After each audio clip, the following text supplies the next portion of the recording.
The sun of Kalechi village beams down, illuminating the simple, thriving compound where Aisha once lived in perfect harmony.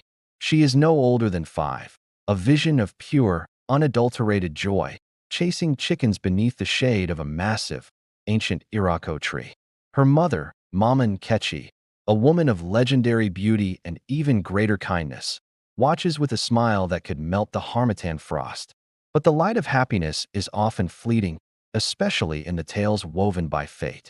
A sudden, violent sickness sweeps through the village, stealing breath and vitality from the young and the old. Mama Nkechi, always the healer, succumbs to the illness she fought so valiantly to cure in others, leaving the world a darker place for the absence of her radiant soul. Aisha's tiny heart is shattered, a delicate clay pot dropped and broken on the hard earth, and a profound, silent grief settles upon her like a heavy shroud. Papa Emeka, a farmer strong in body but weak in spirit, tries to manage the crushing dual weight of his loss and the burden of raising his daughter alone.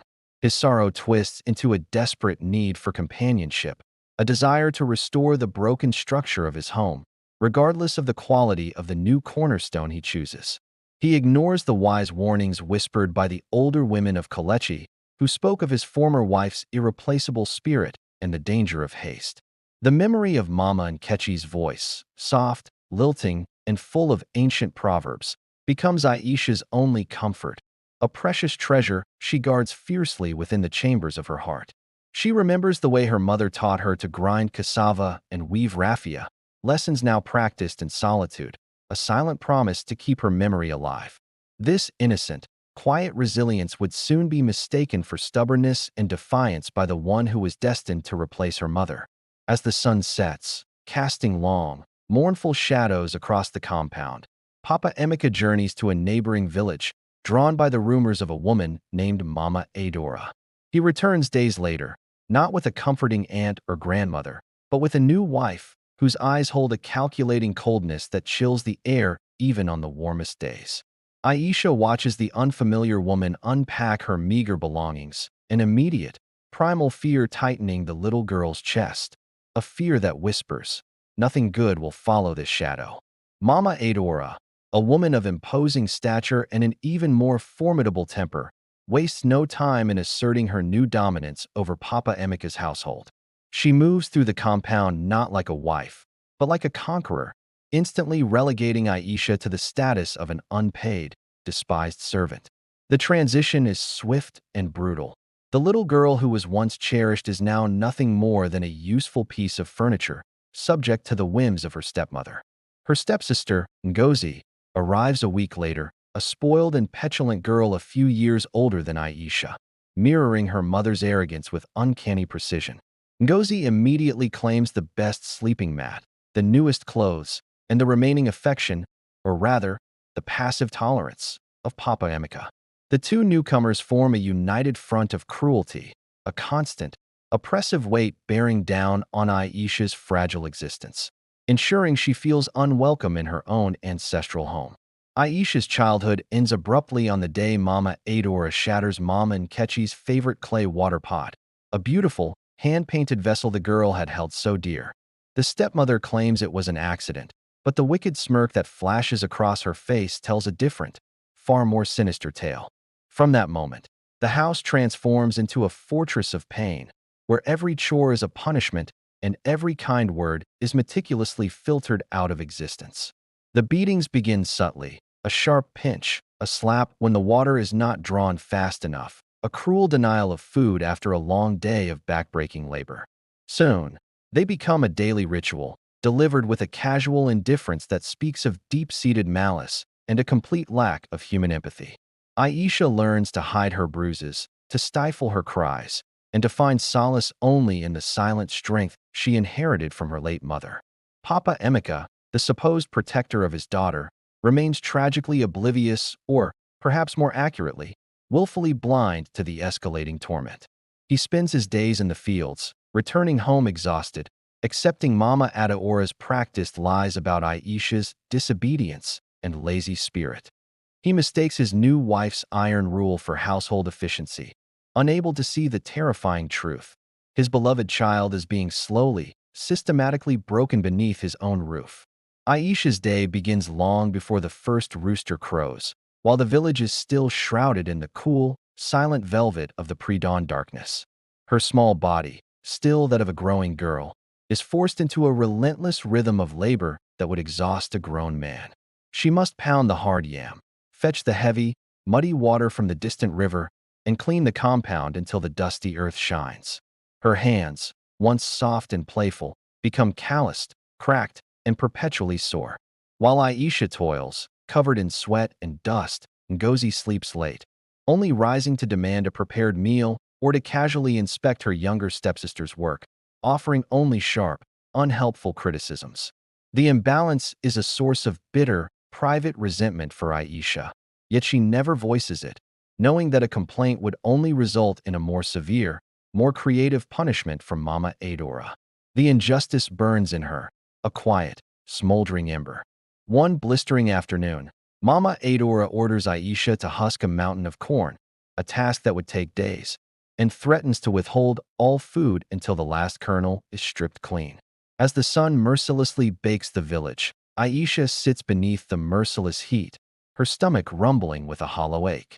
Her stepsister, Ngozi, deliberately walks by and tosses a piece of cooked yam into the dust, laughing cruelly as Aisha's starving eyes follow the wasted food. The villagers, sensing the tension and the visible signs of Aisha's suffering, the constant weariness, the faded clothes, the perpetually downcast eyes, begin to whisper. But in Kalechi, interference in another man's household is a grave taboo, a breach of sacred custom.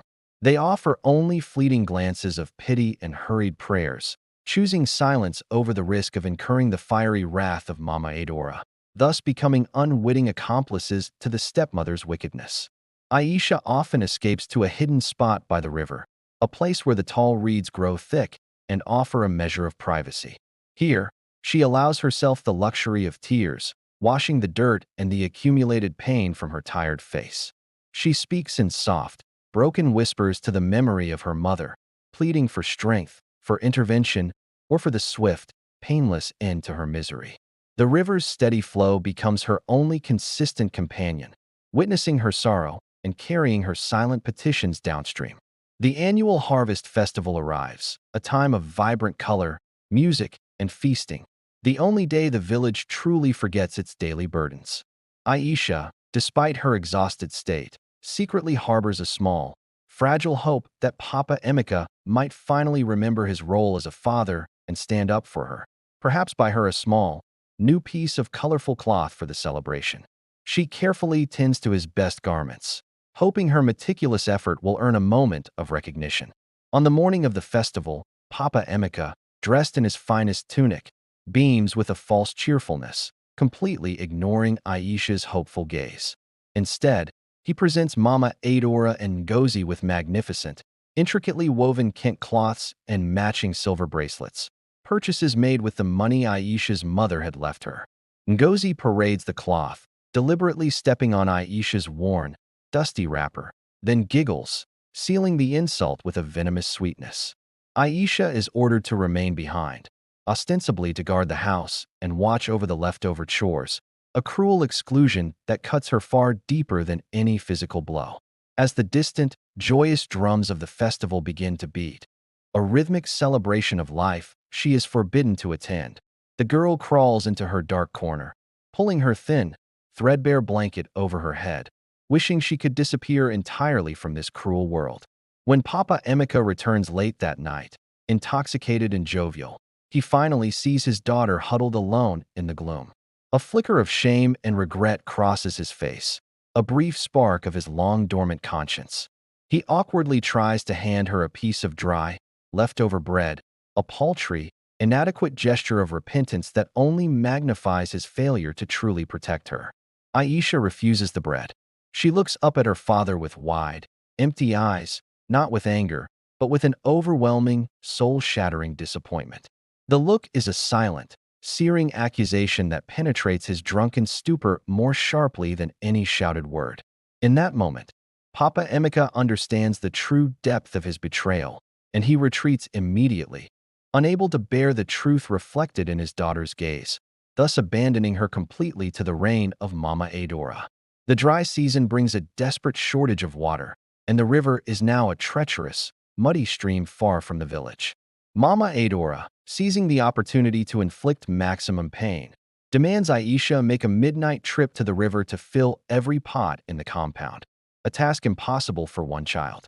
Ngozi watches from the shadows, her eyes glittering with cold, malicious amusement, as Aisha straps the heavy, empty gourds to her aching back. On her return journey, exhausted and dizzy from hunger, Aisha stumbles on a slick, moss-covered stone. One of the precious gourds slips, cracks open, and the entire contents of clean water spill into the thirsty earth, a sound like a gasp in the silent night. Fear, cold and paralyzing, grips Aisha.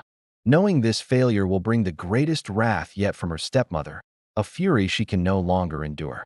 Mama Adora is waiting by the entrance, holding a stout, thick stick carved from Irako wood. She doesn't shout. She speaks in a terrifyingly quiet, controlled voice, calling Aisha a curse, a worthless burden, and a thief who has stolen the family's survival water. The accusations are a lie, a final, premeditated excuse for the violence that she has been longing to unleash. Papa Emeka is nowhere to be seen, having conveniently retreated to the back room, his conscience silenced by fear. The beating is merciless and prolonged, a frenzied, hateful lashing that goes far beyond punishment. It is an attempt to erase Aisha entirely. The heavy stick strikes her head and ribs with sickening thuds, muffled only by the silent, empty night.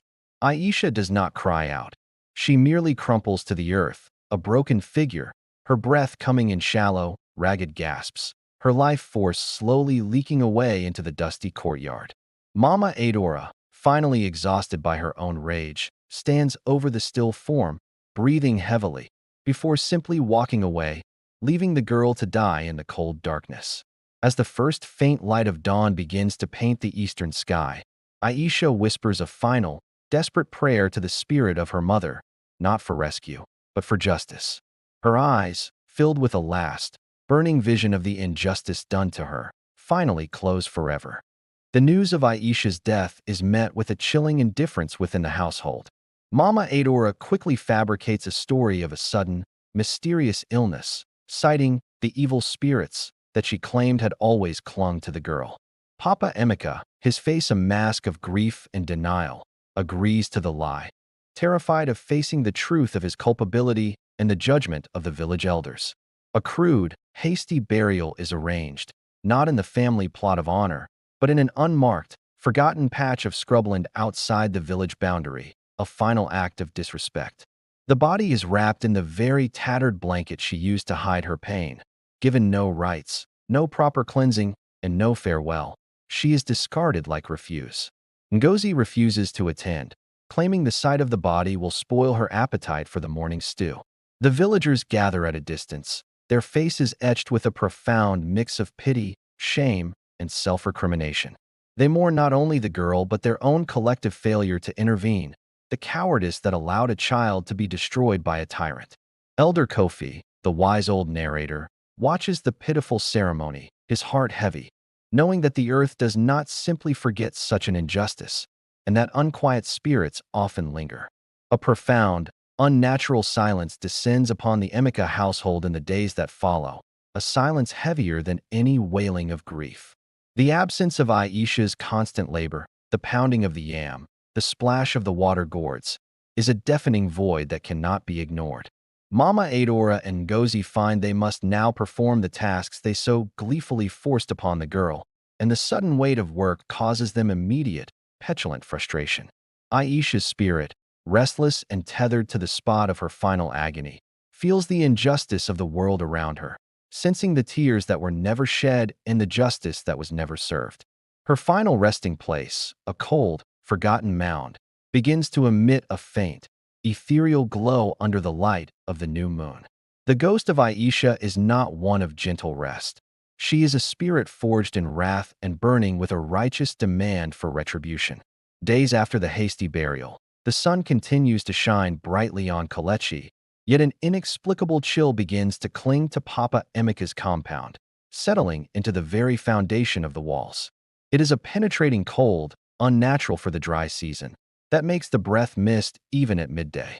Mama Adora tries to dismiss it as the humidity or an approaching sickness, but the cold seems to follow her, centered around the places she frequents, a spectral shadow she cannot shake.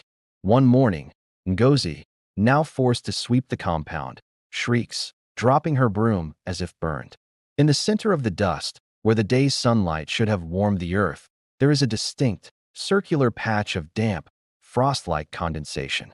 It is the perfect, chilling outline of a small, bare child's foot, an impression that defies the heat and the dryness of the ground. The shape is unervingly familiar, exactly the size of Aisha's feet before she died.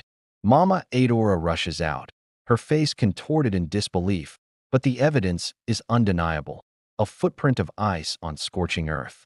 She furiously tries to sweep the mark away, but the dirt beneath is strangely sticky and repellent, refusing to cover the imprint.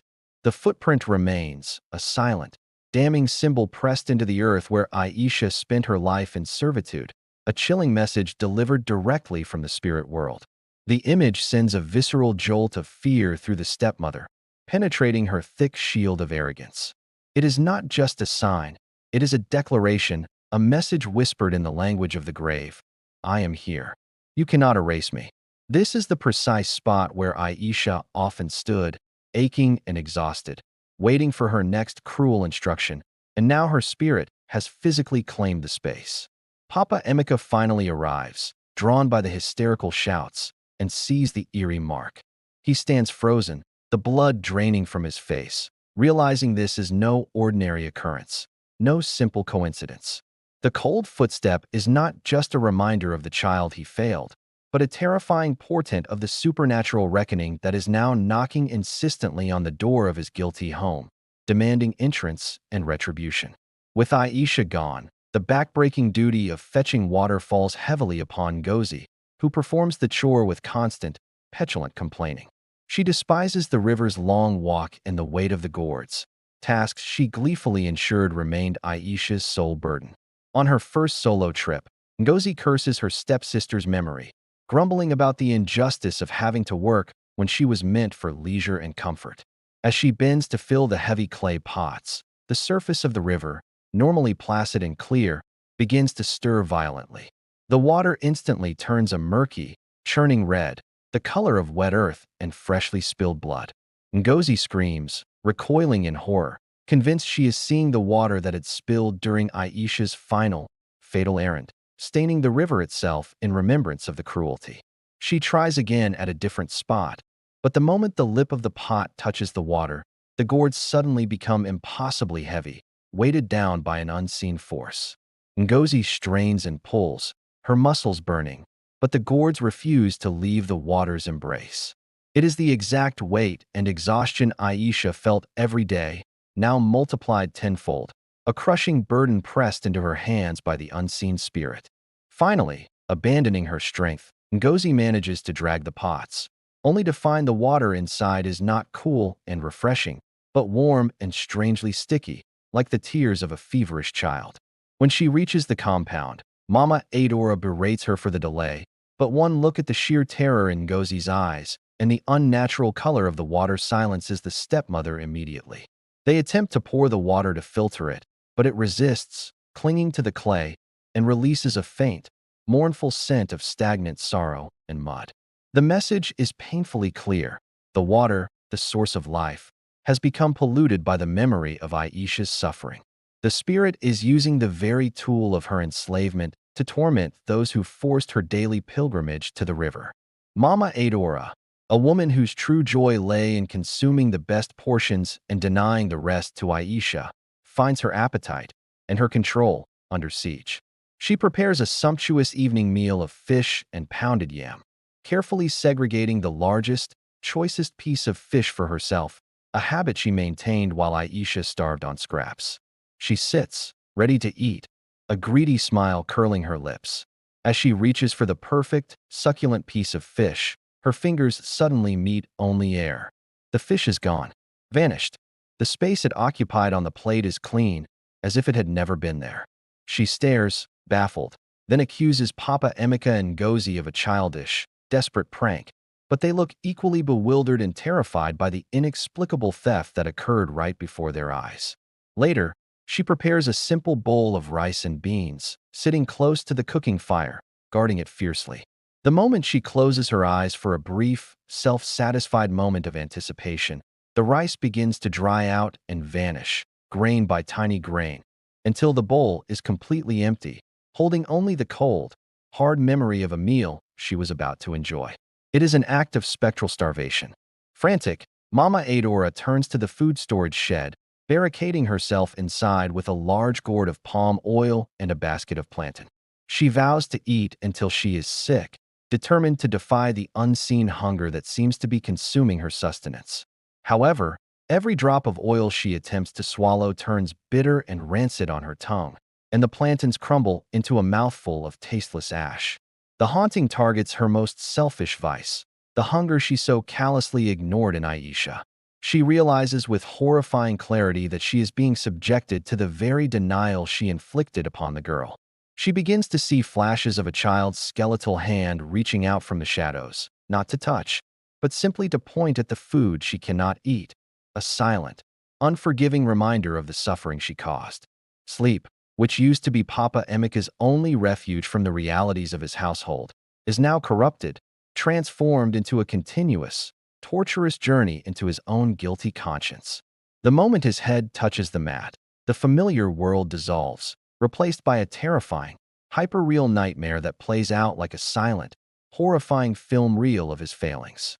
He finds himself standing in the courtyard, but his eyes are tied shut by an invisible bandage, and he is forced to listen. He hears the sickening crack of the Irako stick hitting flesh, the muffled, desperate gasps of a child, and the low, hateful snarls of Mama Adora. The sound is excruciatingly loud, magnified by the supernatural intervention, forcing him to experience the abuse he purposefully ignored in life. In the dream, the invisible bandage is suddenly ripped away, and he sees Aisha, not as a ghost, but as the dying child, crumpled in the dust, her last, accusing look burning into his soul. She stretches out a weak, dirt-covered hand, not asking for help, but silently pointing towards the back room where he used to hide, condemning his cowardice more effectively than any speech. He wakes up screaming, drenched in cold sweat, the raw, echoing sound of the stick still ringing in his ears. Beside him, Mama Adora only pushes him away, irritated by the disturbance, refusing to acknowledge the reality of the terror that grips him. The nightmares become a nightly ritual, eroding his sanity, reminding him that the spirits hold him accountable not for the actions of others, but for his own catastrophic inaction. The toll is visible on his face. His eyes are bloodshot and hollow, his once strong shoulders perpetually slumped.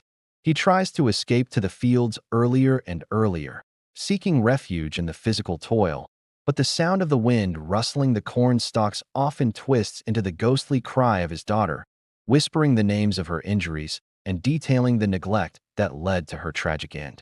Ngozi, vain and obsessed with her own appearance, spends hours admiring herself in a prized bronze mirror, a gift from her mother, that reflects the polished surface of her self-importance. She believes her beauty is her greatest asset and her protection. One morning, she holds the mirror up to admire her new, elaborate hairstyle, only to gasp as her reflection begins to distort. Instead of her own face, the mirror reflects the image of a gaunt, bruised child with haunted, sorrowful eyes, the spectral image of Aisha on the day of her death. The ghostly reflection is momentary but devastating, a horrifying vision that replaces Ngozi's self-love with pure terror, forcing her to confront the innocent victim whose life she helped extinguish through cruel neglect and active malice. She throws the mirror down in a panic, and it shatters into 1,000 sparkling fragments. But as she sweeps up the pieces, she sees that every single shard still reflects the same image, Aisha's tormented, bruised face, multiplied 1,000 times, staring back at her with silent, unforgiving intensity. The vanity that Aisha envied and Ngozi flaunted has now become the canvas for the spirit's vengeance. In a fit of desperate, fearful frenzy, Ngozi rushes to the small stream outside the compound, attempting to wash the perceived curse from her skin. She plunges her face into the water, But when she looks up, her own reflection is strangely faded, dull, and sickly, almost like a ghost itself. The image of the beautiful, privileged girl has been dimmed, shadowed by the perpetual presence of the wronged spirit. The torment strikes at the core of Ngozi's identity. The ghost does not harm her physically yet, but attacks her pride and her sense of worth, the things she valued above all else. She realizes the spirit is weaving a spell of self-doubt and fear around her, making her own beauty unbearable to look at, as it serves as a painful contrast to the miserable life of her late stepsister. Elder Kofi, the respected patriarch of Kalechi, arrives at the compound, his face grim and etched with serious concern. The whispers of the unnatural cold, the Red River water, and the bizarre occurrences have reached the Council of Elders, and they can no longer ignore the spreading spiritual contamination. He refuses to enter the chilling home and summons the terrified family outside. Kofi speaks with the authority of the ancestors, his voice low and firm, addressing the cowed family. He declares that a terrible violation has occurred in their home, an injustice so profound it has disturbed the balance between the living and the dead. The earth has cried out, he pronounces, and the spirit of the maltreated child, Aisha, has not found rest. She is unquiet, and she demands justice. Mama Adora, regaining a sliver of her former defiance, attempts to dismiss his words, clinging to her lie that the girl died of sickness. She accuses the elder of believing in baseless rumors and trying to undermine her authority as the mistress of the house. Kofi silences her with a single, piercing look, reminding her that the spirits do not speak in rumors, but in undeniable truth.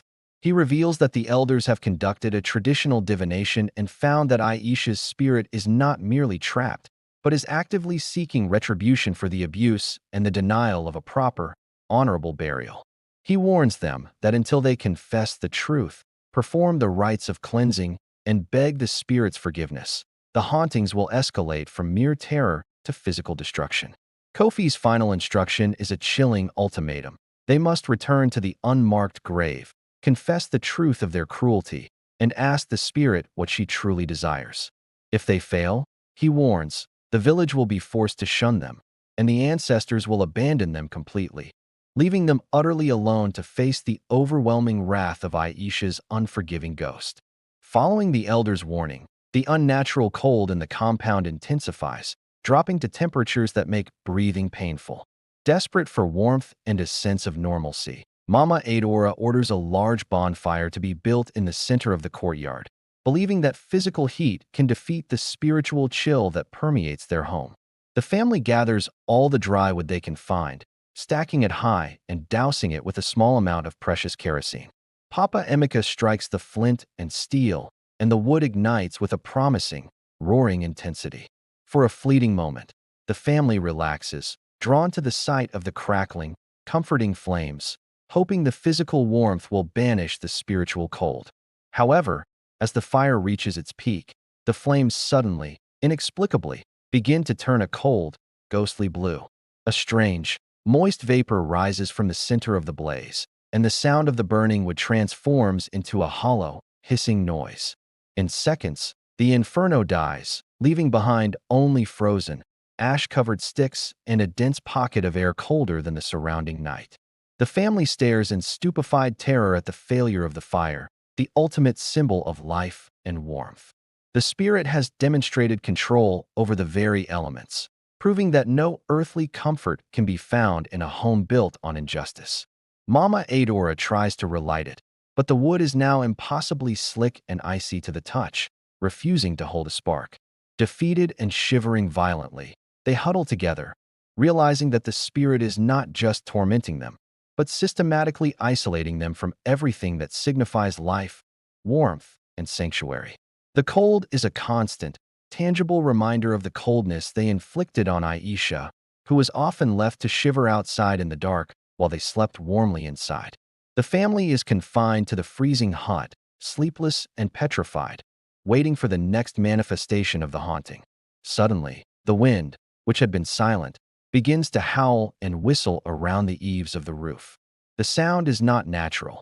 It is melodic and carries an undeniable, human cadence, like a song sung by a child whose voice is perpetually laced with sorrow. As the wind intensifies, it resolves itself into clear, terrifying speech. It is the voice of Aisha, amplified and echoing, yet retaining the innocent timbre of a young girl. The ghostly voice begins to repeat, word for word, the cruelest insults and threats Mama Adora had ever delivered to her stepdaughter. You are worthless, a burden, a thief who stole my peace. The house echoes. Mama Adora claps her hands over her ears, screaming in denial, horrified that her private malice is being broadcast to the dark night. The ghost's voice repeats the exact threat made on the day of Aisha's death, detailing the punishment, the stick, and the reason for the final, fatal beating. The spectral recitation is relentless, an auditory torture that forces them to hear the precise language of their guilt. Papa Emeka collapses onto his mat, weeping openly, the full weight of his betrayal crushing him as he hears his wife's terrible words replayed in the chilling voice of his dead child. He realizes that the spirit witnessed everything and remembers everything, down to the last hateful syllable, and will not let them forget a single moment of their transgression. The invisible, ghostly wind focuses its voice on Ngozi, whispering the specific, petty cruelty she inflicted, the spoiled food, the mocking laughter, the denial of rest. The psychological pressure is immense, forcing the abusers to internalize their own wickedness, their past actions now turned into auditory weapons wielded by the very victim they thought they had silenced forever. Driven by an absolute terror and a desperate need to establish a boundary between themselves and the outside spectral threat, Papa Emeka and Mama Adora spend the afternoon barricading the doors and windows.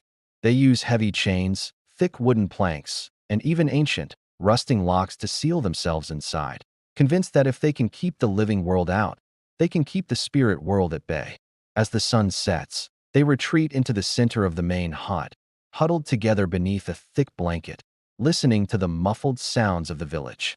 The physical enclosure offers a momentary, fragile sense of safety, a final, pitiful attempt to deny the supernatural power of the ghost by relying on mortal defenses.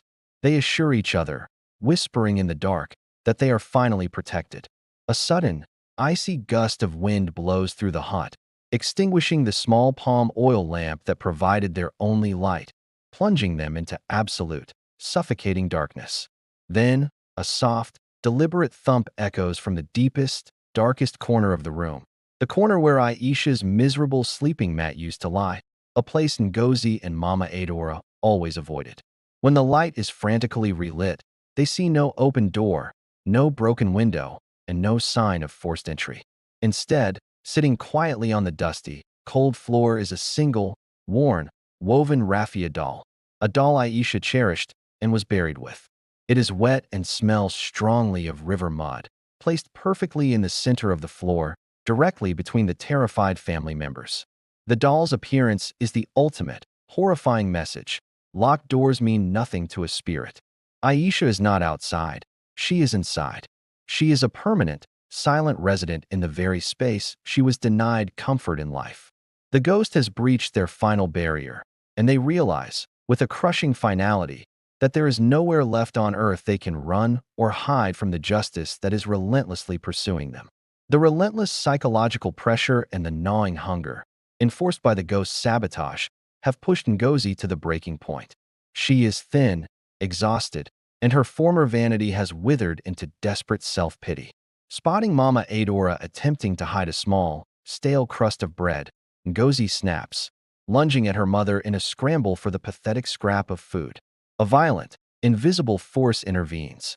Before Ngozi can reach the bread, her hand is seized by an unseen grip, cold as deep river ice and strong as ironwood. She screams in pain, not from the surprise, but from the unbearable pressure exerted on her wrist and palm. She feels a searing, tearing sensation, as if her bones are being twisted and crushed by the vengeful spirit. The ghost does not simply repel her, it leaves a lasting mark. When the invisible grip releases her, Ngozi clutches her hand, sobbing hysterically. Across her palm, where she had often slapped Aisha for imaginary offenses, a deep, jagged laceration has appeared. The wound is clean, too sharp to be a scratch, and bleeds with a dark, persistent ooze that refuses to clot despite the simple herbal remedies applied by her mother. Mama Adora, witnessing the clear, physical assault by a spectral presence, finally understands that her daughter's life is now forfeit to the spirit's wrath. She cradles Ngozi's wounded hand, not in comfort, but in a shared realization that their time is running out. The ghost has moved from haunting their possessions and minds to directly attacking their flesh. The wound becomes a constant, throbbing reminder of Aisha's suffering. It is not just an injury. It is a spiritual inscription, a mark of judgment placed upon the hand that never offered kindness. The village, hearing of the strange, unhealing wound, begins to mutter louder, affirming that the spirits of the ancestors have sanctioned the girl's terrible, righteous vengeance. The fear, cold, and lack of food begin to erode the already fragile bonds between Mama Adora and Papa Emeka. They stop whispering and start shouting, each accusing the other of being the true cause of the haunting. Mama Adora screams that Papa Emeka's weakness allowed Aisha's mother to curse the house, while he retaliates, screaming that her intrinsic wickedness is the true magnet for evil. The ghost encourages the schism. Whenever Mama Adora attempts to speak to her husband, her voice is interrupted by a low, mournful, child's cough that seems to emanate from her own shadow, causing Papa Emeka to flinch and turn away in revulsion. When Papa Emeka tries to apologize to his wife, the ghostly sound of Mama Nkechi's beautiful, scornful laughter echoes faintly, reminding him of his broken vows. One night, Mama Adora finds a crude drawing scratched onto her wooden sleeping mat with an unseen sharp object. It is a child's drawing of a stick figure labeled Aisha, surrounded by larger figures labeled witch and coward. The direct, childish accusation is so potent and targeted that it causes her to gasp and recoil in genuine, crushing guilt. She turns on Ngozi, demanding to know if her daughter drew the picture, threatening violence. But Ngozi, terrified by her mother's spiraling madness, cowers and points to the empty air beside the mat, shaking her head. The moment Ngozi betrays her, Mama Adora realizes she is completely alone, trapped between the man who hates her and the daughter who fears her, all thanks to the unseen tormentor. The isolation is the ghost's masterpiece of psychological cruelty. Aisha, in life, was utterly alone in her pain. Now, she ensures her tormentors experience the same profound, inescapable solitude.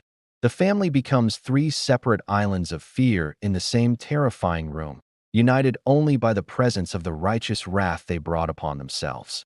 The great Irako tree that dominates the village square, where Aisha once played happily and where her mother was celebrated, suddenly becomes a symbol of dread. For generations, the villagers sought shelter and wisdom beneath its massive, spreading branches. Now, they avoid it, sensing the supernatural darkness emanating from the Emeka compound. The ghost targets the family's property through the tree.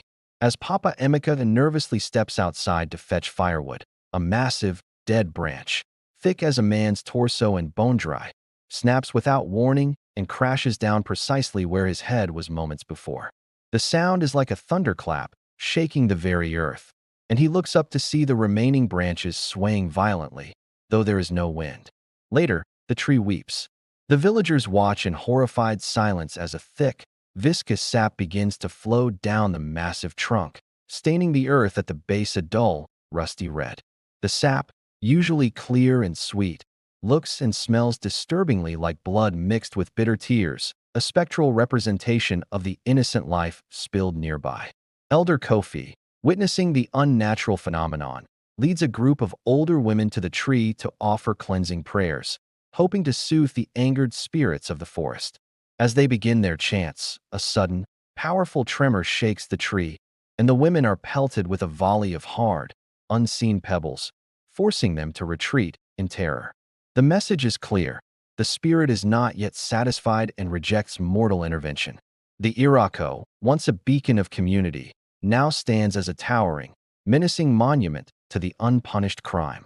The ghost has co-opted the power of the natural world to serve her justice, using the strength of the forest itself to threaten the life of the coward who stood by and watched her perish, reminding Papa Emeka that nature itself rejects his betrayal. Papa Emeka, huddled in his terror, suddenly hears it. The faint, ethereal sound of the lullaby his first wife, Mama Nkechi, used to sing to Aisha every evening.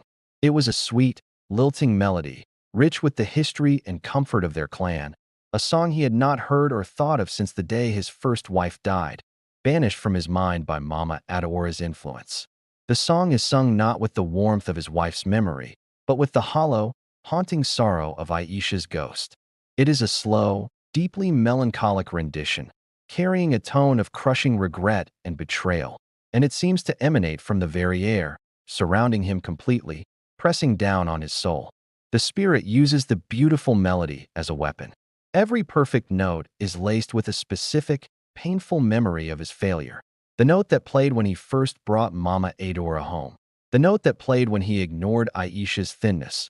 The final, sustained note that played when he retreated to avoid hearing the beating that killed her. He cries out for the song to stop, tearing at his hair in anguish, begging the memory of his first wife to forgive him and take the melody away. He knows this is the judgment of his lost love, a spectral indictment delivered through the song meant to soothe his child, now corrupted into a source of unending spiritual pain. Mama Adora and Ngozi hear the mournful, high-pitched singing, but cannot distinguish the words or the melody. They only hear the chilling, mournful sound of a weeping child. The ghost ensures that only Papa Emeka truly hears the song of betrayal, making him the sole recipient of his dead wife's righteous fury and sealing his complete mental breakdown. In a last-ditch effort, Mama Adora secretly hires a renowned, fearsome witch doctor, Olori, from a distant village, offering him all her remaining hidden jewelry and resources. Olori arrives at the compound, arrogant and draped in protective charms, boasting that no simple child spirit can resist the power of his ancient juju. Olori begins his elaborate, intense ceremony at midnight, chanting strange, powerful incantations and throwing potent-smelling herbs onto a ritual fire. He stamps his feet, demanding the spirit of the child be banished, believing the power of his sorcery is greater than the power of spiritual justice. As Olori reaches the crescendo of his ritual, calling upon spirits of the earth to bind Aisha, the compound is hit by a sudden, localized microstorm. The ground begins to shake violently, and a pillar of cold, bluish fire erupts from Aisha's old sleeping corner, forcing Olori to stagger back in shock. The pillar of light takes the momentary, terrifying shape of a tall, beautiful woman with a fierce gaze, Mama Nkechi, Aisha's mother. The ancestral spirit stands guard over her daughter's vengeful ghost, rejecting the intervention. A powerful, unseen blow sends Olori crashing backward, scattering his charms and extinguishing his ritual fire instantly. Olori scrambles away in sheer terror, abandoning his fee, his staff, and his dignity, screaming that this is not a child's haunting, but an ancestral justice that cannot be bought or banished. He flees the village, spreading the terrifying tale, cementing the community's belief that the spirits themselves have judged the Emeka household. The famine imposed by the ghost's intervention becomes a direct physical agony for Ngozi. Having always relied on excess, the constant denial of food, combined with the extreme cold and fear, rapidly depletes her strength. She begins to waste away, her cheeks sinking, her frame becoming gaunt, a stark mirror image of the suffering she inflicted on Aisha. Desperate, she finds a small, forgotten bowl of dried beans hidden beneath a sleeping mat. She begins to greedily consume the hard, uncooked legumes, her hunger overriding caution. As the first handful hits her tongue, she is overwhelmed by a rush of bitter, cloying flavor, and a sudden, violent spasm grips her throat. She coughs and chokes, expelling the beans, which are now covered in a thick, black, oily substance. The smell is putrid and sickly sweet, and in her panicked state, she sees a fleeting image of Aisha's final, desperate struggle for breath reflected in the oily sheen of the substance. The ghost then attacks Ngozi's skin. Overnight, the soft, smooth skin she treasured becomes rough, dry, and covered in an itchy, unsightly rash that no amount of scrubbing or oiling can soothe. The transformation is cruel and complete. The beautiful, vain girl is physically stripped of her attractiveness, rendered ugly and repulsive by the vengeful spirit. Ngozi finally breaks down, staring at her wasted body and weeping not for her crimes, but for her lost beauty. She realizes that the ghost is slowly, relentlessly turning her into what she always saw Aisha as, a starving, undesirable wretch. This physical degradation is the final, agonizing step in her punishment before the spirit takes her life. The need for water forces Papa Emeka out of the compound. Driven by thirst and a need to escape the choking fear, he ventures to the village well, expecting to be shunned, but hoping for a moment of peace. The sun is high, and the village is unervingly silent. As he lowers the bucket into the deep, dark well shaft, he glances down. What he sees is not his own reflection, but a terrifying, shifting image in the water's surface. It is the partial, translucent form of Aisha, standing upright in the well water, looking up at him with eyes that are pools of shadow. She is not intact. Her head is tilted unnaturally, and the spectral form wears the ragged, torn wrapper she died in. As the sunlight catches the image, he can distinctly see a deep, spectral indentation in her side, the precise spot where the fatal blows landed, a glowing, blue mark of eternal injury. Papa Emeka collapses, scrambling backward, his heart pounding a frantic rhythm against the dusty earth. He screams, not a word, but a primal sound of utter breakdown, realizing that the apparition has followed him outside the house, revealing the full horror of her death to him. The ghostly reflection fades, leaving only the rippling water. The terror he feels is compounded by the knowledge that this vision was a deliberate, public display of his failure, a moment of confrontation with the broken body he allowed his child to become, shown to him in the public space of the village well. Broken and exhausted, Papa Emeka seeks out Elder Kofi, collapsing before the old man in a heap of dust and shame.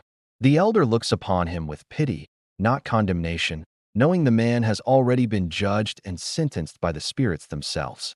Papa Emeka finally confesses everything: the willful blindness, the fear of his new wife, the denial of the constant abuse, and the ultimate, cowardly retreat into silence on the night of Aisha's death.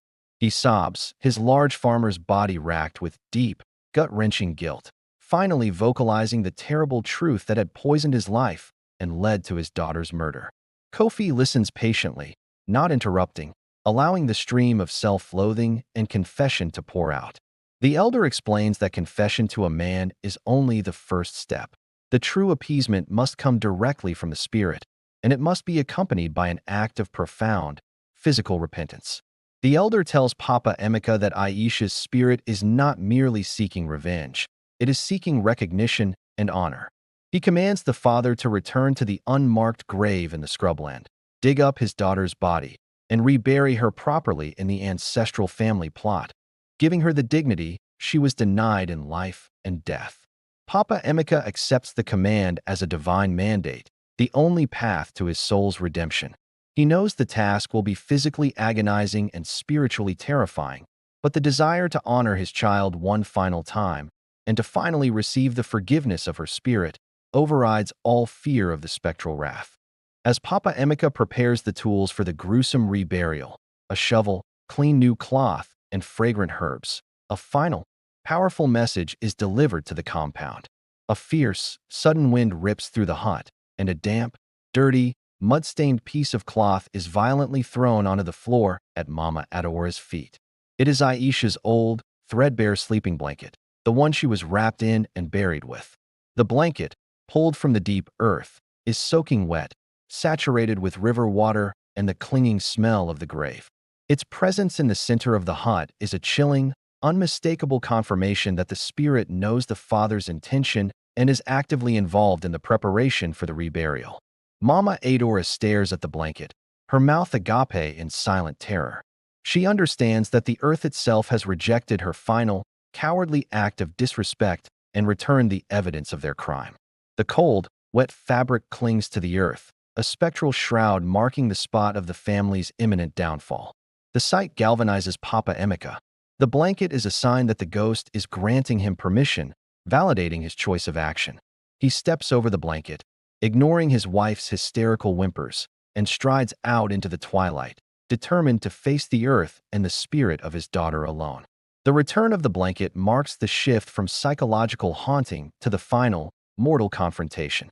The ghost is ready for her justice.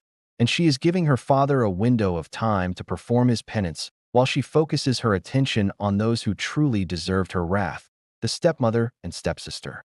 Left alone with Ngozi in the suffocating terror of the hut, Mama Adora paces frantically, clutching a small, ineffective metal knife, ready to strike at the invisible presence.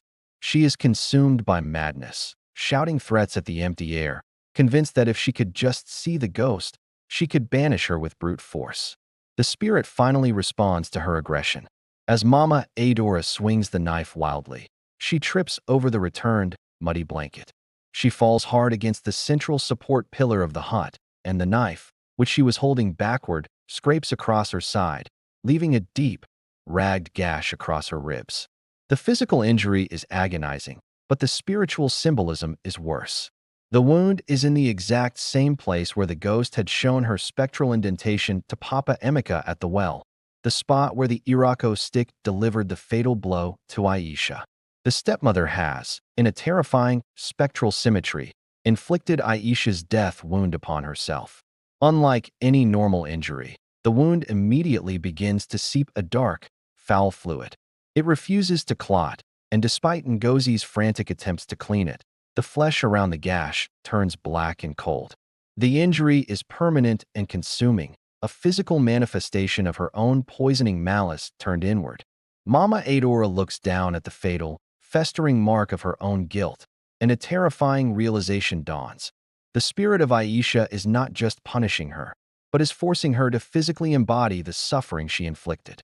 She is wearing the mark of her crime, a slow, agonizing process of spiritual and physical degradation. Ngozi, seeing her mother rapidly descending into madness and physical decay, realizes she is next.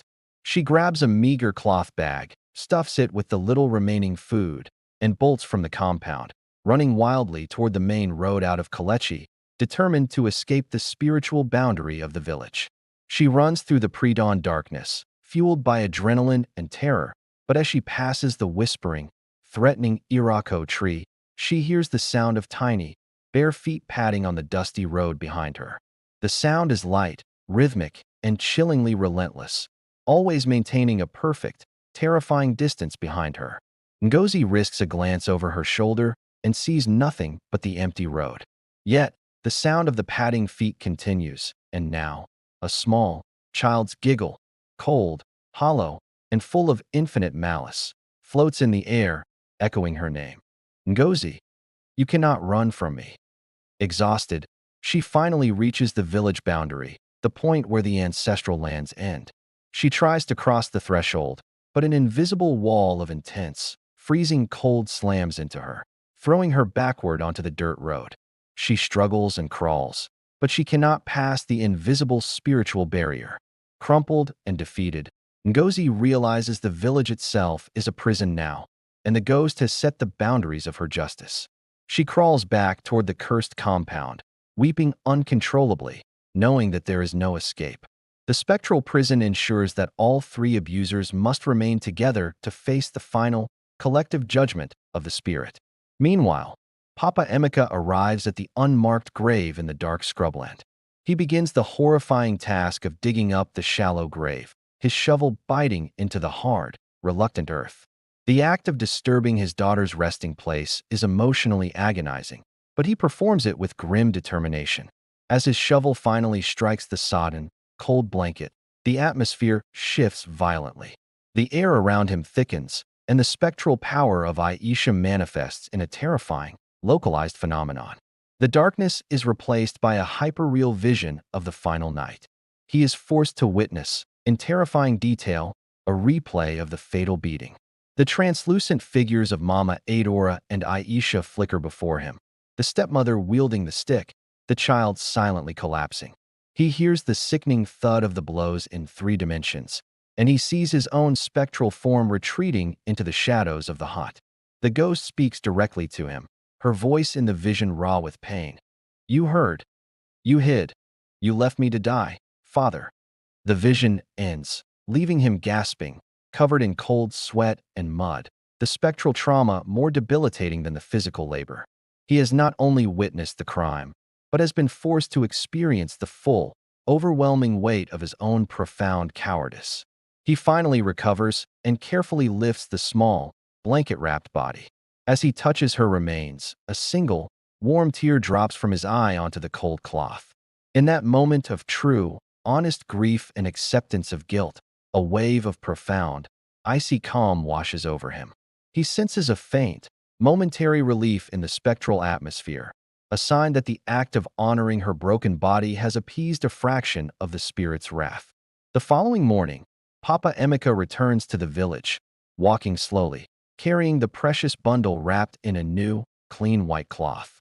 His face is aged 20 years, but there is a strange, quiet dignity about him. He walks past the market, and the villagers, alerted by the scent of the supernatural, emerge from their homes to watch the terrible procession. Elder Kofi steps out to meet him, seeing the undeniable truth in the father's eyes and the physical evidence of the reburial. The elder accepts the burden from Papa Emeka, recognizing the act of penance for the great sacrifice it was, and the village forms a silent, solemn procession toward the family's ancestral plot. Mama Adora and Ngozi, summoned by the rising commotion and the spirit's relentless pressure, are forced to emerge from the compound. They are spectral, terrifying figures themselves. Mama Adora clutching her festering wound, Ngozi shivering and covered in rash. They stand at the edge of the crowd, shunned, forced to witness the proper rites being performed for the girl they murdered. As the body is lowered into the honorable family ground, the villagers no longer whisper. They chant, loudly and clearly, the traditional words of condemnation reserved for the worst crimes against kinship. She deserved honor. You deserve the curse. The condemnation is public, absolute, and sanctioned by the entire community, sealing the fate of the two women. The ghost's voice, now a triumphant, cold whisper carried on the wind, echoes the chants. The village has judged you. The public act of recognition for Aisha's suffering is complete, satisfying one core demand of the restless spirit. With the body laid to rest and the judgment delivered, the final reckoning arrives. As the first shovelfuls of earth cover Aisha's new grave, a blinding column of cold, pale light bursts forth from the mound. The light solidifies, twisting into the full, magnificent, terrifying form of Aisha's ghost. She is not the small, bruised child of the nightmares, but a majestic, horrifying figure, tall and translucent, crowned with moonlight, but with eyes that burn with the fierce, cold blue fire of eternal fury. She stands between the mourners and the two women, an absolute, insurmountable barrier. Her voice, no longer a whisper or a stolen sound, is a resonant, crystalline command that vibrates in the chest of every person present. She does not plead, she dictates. The honor is mine. Now, the debt must be paid in full. Her gaze is fixed on Mama Adora and Ngozi, unwavering and absolute. Mama Adora, finally confronted by the transcendent power of the spirit she tried to erase, sinks to her knees, screaming a continuous, piercing shriek of pure, unadulterated terror and madness. Ngozi attempts to hide behind her mother, but the ghost's light penetrates her, rendering her body transparent with fear. Papa Emeka, though terrified, stands his ground, accepting his guilt, but he quietly pleads with the ghost. Take your justice on me, daughter, but spare the living. The spirit glances at him, and though her gaze remains cold, the light around his form does not intensify, indicating his penance has been accepted and his ultimate fate is separate from the two wicked women. The ghost focuses her entire, concentrated fury on Mama Adora, not with physical force, but with an overwhelming, targeted psychological assault. The spirit floods the stepmother's mind with an infinite loop of every cruel word she ever spoke, every selfish thought she ever harbored, and every flicker of malicious joy she felt at Aisha's pain. Mama Adaora's eyes roll back, and she begins to claw frantically at her own face, trying to silence the voices only she can hear. She is reliving a lifetime of her own wickedness, and the weight of her evil is collapsing her sanity. Her final, desperate screams are incoherent, mixing pleas for mercy with the repetition of old curses. The festering wound on her side, the mark of her crime, begins to smoke, emitting a cold vapor that reeks of rot and malice. The ghost is draining the life and sanity from her, leaving her an empty vessel of her own guilt. She falls silent, her body convulsing once before going completely rigid. When the villagers approach cautiously, they find her eyes staring sightlessly at the sky, a thin, white foam around her lips. Her mind is gone, utterly consumed by the spirit's judgment, leaving behind a shell of a woman broken beyond repair. The ghost's light around Mama Adora fades, signaling the completion of her first act of final vengeance. The spirit did not need to kill the stepmother's body. She destroyed the wicked heart and mind that perpetrated the crime, leaving her to endure a living death of perpetual, silent madness. With her mother reduced to a silent, broken statue, Ngozi is exposed, the next in line for the ghost's final justice. She looks at the spectral form of Aisha, no longer with terror, but with a sudden, overwhelming, genuine pang of remorse, realizing the utter horror of what they had done. Ngozi collapses, not in the dramatic way her mother did, but in a small, pathetic heap, clutching her wounded, rotting hand. She finally finds her voice, raw and choked with tears, and begins to beg for mercy, not just for her life, but for the forgiveness of the sister she tormented. Aisha, I am sorry. I was cruel. I was wicked. I was selfish. Please, forgive me, little sister, she cries out, detailing her specific acts of malice, admitting to the wasted food and the mockery, offering the ghost the full, painful truth of her participation in the cruelty. The ghost listens, her form shimmering in the sunlight, the cold fire in her eyes unwavering. The silence that follows Ngozi's confession is deafening, a moment of spiritual deliberation. The villagers watch, knowing this is the crucial moment where mercy might, or might not, be granted. Aisha's voice returns, calmer but infinitely colder. You watched me starve. You laughed when I bled. You have wasted your life and mine. The ghost raises her injured, spectral hand, and a single, pure, icy drop of water, like a tear of ice, falls onto Ngozi's wounded hand, a final act of spiritual intervention. Papa Emeka steps forward, standing between the ghost and his stepsister. He addresses the spirit of his daughter with a voice of quiet, absolute humility, accepting his fate. Aisha, I am your father, and I was the greatest coward. My failure killed you. You have punished the wicked, but my crime was worse. I accept your judgment. Let me pay the rest of the debt. He closes his eyes and waits for the final, cleansing fire. Instead, he feels the lightest, coldest touch across his cheek, a sensation like a single, chilling drop of water falling from a great height, the ghost's touch. When he opens his eyes, Aisha's spirit is looking at him, not with hatred, but with a profound, bone-deep sorrow that reflects his own. Aisha's voice, now softer, carrying the echoes of her mother's love, speaks. You have honored me, Father. The earth accepts my body. The ancestors accept your grief. She does not grant him peace, but she grants him life, a life that must be spent in perpetual penance, a living reminder to the village of his failure. The ghost demands one final thing of him, truth. Live and tell my story, Father. Let the memory of the cruel rule be washed from this house forever. Her spectral light fades around him, leaving him trembling but intact, a man given a second, painful chance at life to serve as the keeper of her tragic memory. Papa Emeka collapses beside the freshly turned earth of the grave, weeping tears that are now not just of fear, but of true, agonizing, soul-deep grief for the daughter he loved and utterly failed, finally receiving the bitter forgiveness he desperately sought. The fate of the abusers is sealed by the 2 drops of water from the ghost's hand. Mama Adora, now entirely mad and unresponsive, is left in the care of the village elders, confined to the now freezing, ruined compound.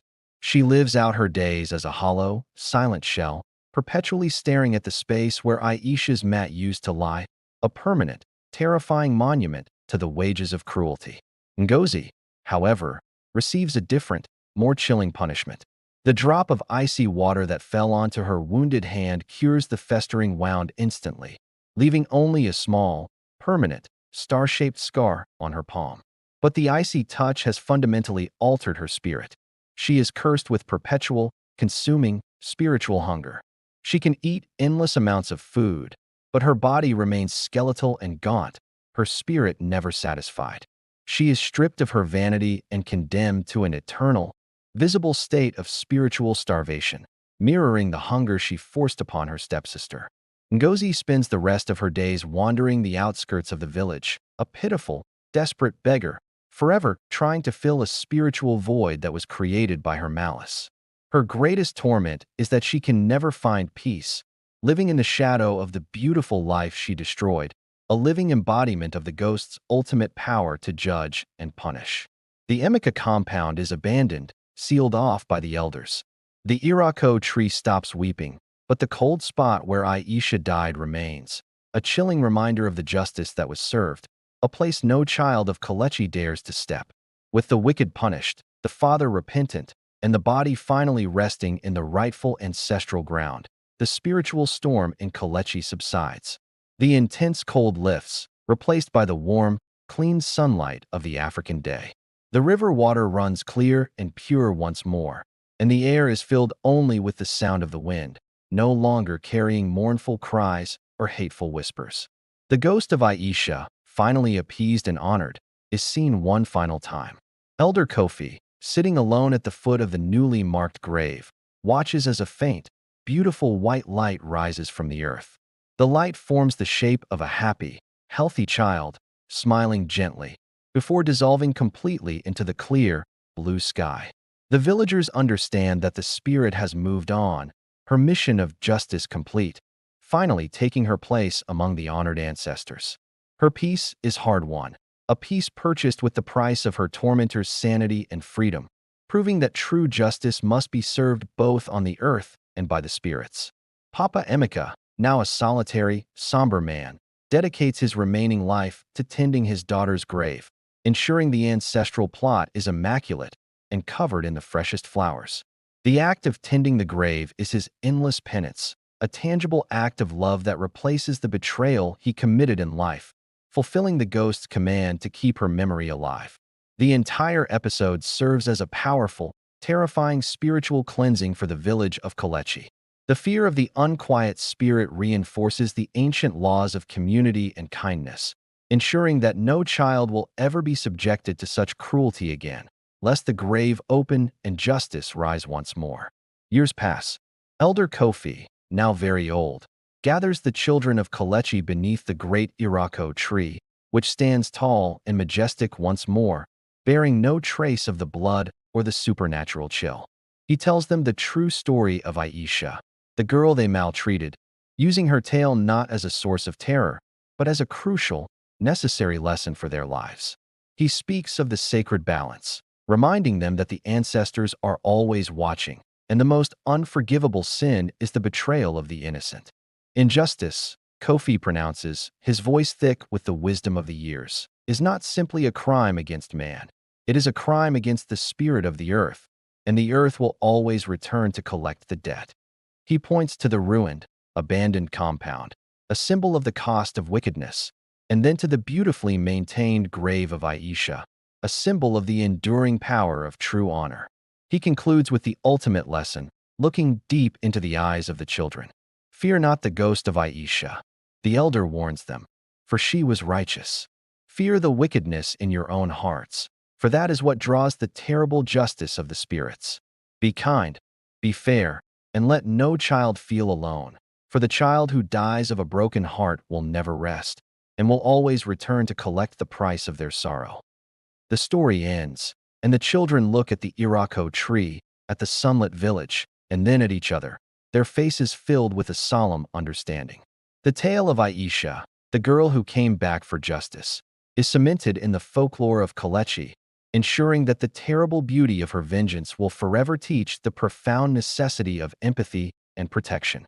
Please subscribe, share, like for more videos.